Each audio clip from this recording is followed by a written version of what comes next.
নিজের উপদেষ্টা পদ নিয়ে 2 মাস ধরে অনিশ্চয়তায় ভুগছেন বলে জানালেন অন্তর্বর্তী সরকারের উপদেষ্টা মাহফুজ আলম।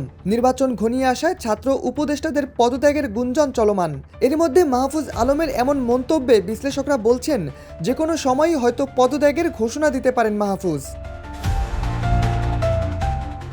28 সেপ্টেম্বর রাজধানীর সিরডাপ মিলনায়তনে আয়োজিত এক আলোচনা সভায় মাহফুজ জানান, গত 2 মাস ধরে আমি অনিশ্চয়তার মধ্যে আছি। আমি কখন নেমে যাই, মানে আমি কখন নামবো আমি জানি না। এখানে যারা কাজ করবেন তারা কিভাবে কাজ করবেন বা রাজনৈতিক দলগুলো তাদের কিভাবে সাহায্য করবে, সেটা আগে রাজনৈতিক দলগুলো চাইতে হবে।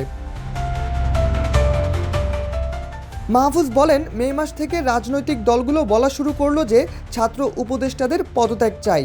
এ বিষয়ে রাজনৈতিক দলগুলোর স্লোগান তার সরকারি বাসভবন থেকেও শোনা যেত বলে জানান তিনি। এক্সট্রিম মশার কয়েল প্ল্যান্ট ফাইবার দিয়ে তৈরি, ডেঙ্গু চিকুনগুনিয়া বাহি সহ যে কোনো মশার বিরুদ্ধে দেয় এক্সট্রিম সুরক্ষা। নিজের ব্যাপারে মাহফুজ আলম জানান, যেখানে বাকি উপদেষ্টারা গত বছরের আগস্টে দায়িত্ব নিয়েছে, সেখানে এমন সময় তিনি দায়িত্ব নিয়েছেন যখন তার পরদিনই হয়তো তাকে দায়িত্ব ছেড়ে দিতে হতো। গত 10 নভেম্বর অন্তর্বর্তী সরকারের উপদেষ্টা পদে একসাথে শপথ নেন মোস্তফা সরোয়ার ফারুকী, মাহফুজ আলম ও আকিজ বশির গ্রুপের ব্যবস্থাপনা পরিচালক শেখ বশির উদ্দিন। তাদের মধ্যে ছাত্র উপদেষ্টা ছিলেন শুধু মাহফুজ। তারপর থেকে ছাত্র উপদেষ্টাদের নামে নানা রকম অভিযোগ তৈরি হতে থাকায় পদত্যাগের গুঞ্জন ওঠে বেশ কয়েকবার। উপদেষ্টা আসিফ মাহমুদ এই বিষয়ে অনেক আগেই জানিয়ে রেখেছেন তার অবস্থানের কথা। ছাত্র উপদেষ্টাদের নামে আনিত অভিযোগে যখন সয়লাব ছিল নেট দুনিয়া, তখন বেশ কয়েকবারই রাজনৈতিক দলগুলো দাবি তুলেছে ছাত্র উপদেষ্টাদের পদত্যাগের।